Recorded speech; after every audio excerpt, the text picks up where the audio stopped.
a gente vai chamar para essa nossa conversa, junto com a Elo, a Daniele Aires, que é professora de Relações Internacionais da Universidade Federal de Santa Catarina.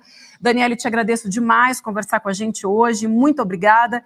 E acho que a primeira pergunta que eu te faço é, a gente tem esses 20 caminhões esperando para entrar, a expectativa é que isso aconteça hoje, mas de qualquer maneira, esses 20 caminhões, com essa ajuda, não vai chegar para todo mundo, para o tamanho do drama e de pessoas que precisam de ajuda nesse momento em Gaza, né? Bom dia.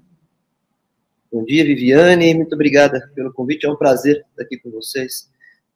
Não, esses 20 caminhões, como o próprio representante das Nações Unidas disse, é uma gota d'água para a necessidade do que está tendo hoje a sociedade palestina no sul de Gaza. Mas eu acho que a gente tem que entender uma série de dinâmicas que acho que são nefastas quando a gente olha essa imagem que vocês estão mostrando dos caminhões na fronteira. E são duas coisas que para mim são importantes. A primeira é melhor 20 caminhões do que nenhum. Mas o problema é que esses caminhões já vão chegar atrasados para essas pessoas. E vão chegar atrasados não só do ponto de vista da necessidade que eles têm desses mantimentos, mas principalmente do tempo que esses mantimentos ficaram presos no deserto do Sinai, necessitando de refrigeração e não sabendo se isso foi possível ao longo de todos esses 12 dias, 13 dias que ficaram parados esperando a fronteira abrir. O que significa que, apesar desse mantimento ser pouco, ainda não temos certeza se vão chegar as pessoas que precisam efetivamente e se eles estão na qualidade saudável de serem consumidos. Então, há uma série de problemas consequenciais desse bloqueio que a gente e a comunidade internacional tem que ter atenção e está alertando a Israel, principalmente, a necessidade de abertura da passagem de Rafah. Tomara que se abra a passagem, né? Hoje a promessa é que se abra hoje.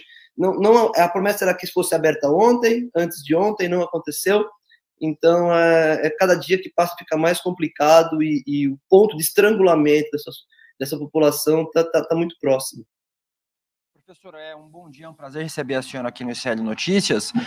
O argumento que os Estados Unidos deu lá nas Nações Unidas é de que Israel tem o direito à defesa, por isso vetou a proposta brasileira. Mas o que a gente está vendo não é exatamente isso, né? A gente está vendo uma situação que já era muito grave, acho que do ponto de vista humanitário, piorando ainda mais.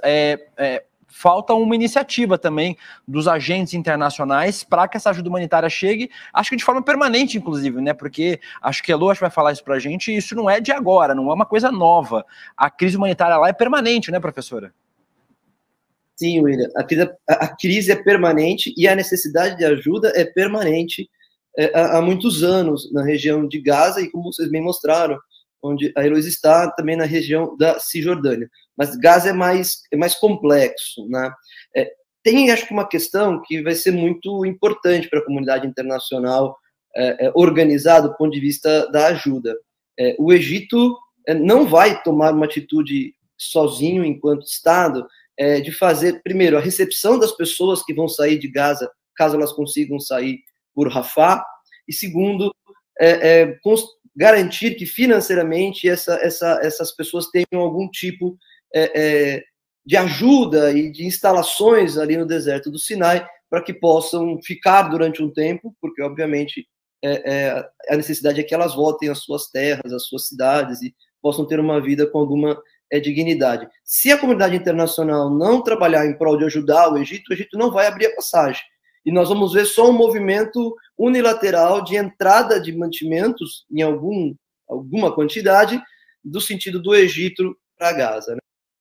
A comunidade internacional tem um peso muito grande nesse sentido humanitária. Agora, quando você falou da tua pergunta, ou seja, responder a um ataque, nós temos que dizer que o ataque perpetrado contra esse ataque do terror, obviamente você tem que classificar como de terrorismo, a resposta sendo o Estado tem que seguir regras do direito internacional e do direito internacional.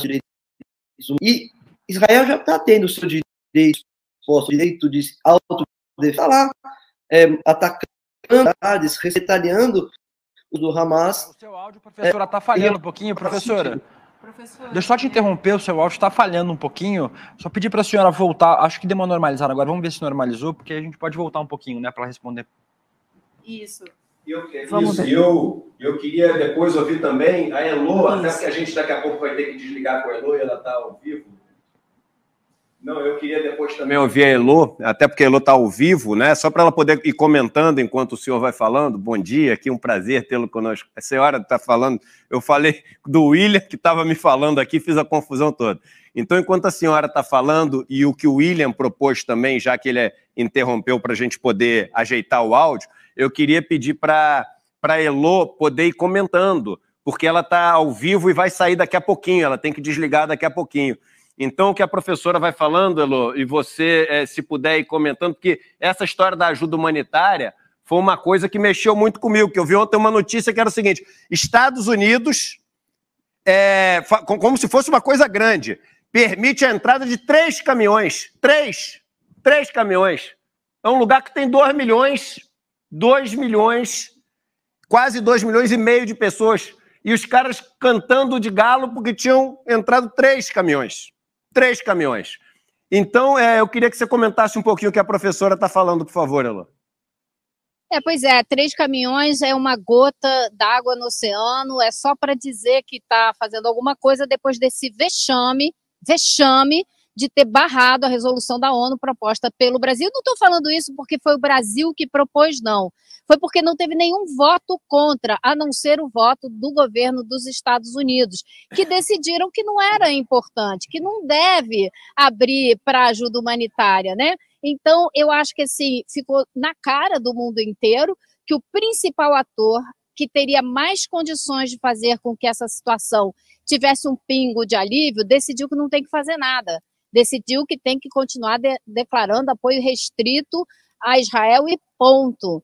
Então, eu acho que isso deixou para o mundo inteiro um recado muito claro, muito forte, e que agora eles tentaram aliviar falando essa história dessa minguada ajuda que não quer dizer absolutamente nada. Agora, professora, eu queria que a senhora continuasse nesse raciocínio, porque algo que eu ouço muito aqui também é que Egito, Jordânia, os países da região não vão permitir, a não ser que não tenha outro jeito, que essa população saia para ficar nos seus países, porque não vão ter condição de lidar e ajudar todo mundo, porque já vem recebendo refugiados há muitos anos. Então, a comunidade internacional tem que dar um jeito para que eles recebam essas pessoas e, por outro lado, para os palestinos, fazer essa retirada significa profundamente na alma deles a certeza, a convicção de que nunca mais voltarão para suas casas. Heloísa, eu acho que você tem razão. Eu acho que não só de uma sensação dos palestinos, mas se eles se retirarem do território, não tem resistência possível na sua demanda, né? Então é muito do que o próprio Al-Sisi disse do Egito, o presidente do Egito, não saiam das suas terras porque vocês talvez não consigam fazer resistência, porque vocês não consigam voltar. E há também, dentro da mesa hoje, com possibilidade de o que fará Israel se conseguir entrar em Gaza e de alguma forma derrotar o Hamas e tomar aquele território, qual será o destino de Gaza? Se vai ser anexado, se vai ser passado para a autoridade palestina como a autoridade que vai governar aquele pedaço de território. Fato é que está na mesa o fato da anexação. Nós vemos políticos de Israel dizendo que a anexação seria uma punição possível, que eles entenderiam e não perpetrariam mais ataques contra Israel. Então, nós temos aqui duas coisas que você tocou dois pontos muito importantes. Primeiro, a impossibilidade de receber mais refugiados em territórios, por exemplo, do Egito, de Jordânia e de outros países da região. Ou seja, já há comunidades ali vivendo como refugiados que teriam que voltar para as regiões da Palestina e que não conseguem, obviamente, e que deturpam todo aquilo que nós entendemos sobre a vida com dignidade ou com mínima dignidade que as pessoas precisam para tocar a sua existência. E por outro lado, é que se retira do território, a anexação é quase como algo automático, e para voltar depois e fazer resistência é quase impossível. É isso que muito motivou também uma posição da autoridade palestina a tentar fazer o que fez os acordos de Oslo, numa tentativa de normalizar a situação. Mas, como você bem disse, os assentamentos não foram sendo retirados, então parte do acordo não foi sendo cumprido. Por isso, essa sensação de revolta e de resistência que a gente vê, que, óbvio, não justifica ataques de terror, mas que tem um fundo efetivamente importante na sua resistência. Professora, os assentamentos não só não foram retirados, como se multiplicaram. E a Cisjordânia se transformou em algumas cidades palestinas cercadas de assentamentos de colonos judeus por toda parte. E com eles, claro, a presença da força do exército israelense, né?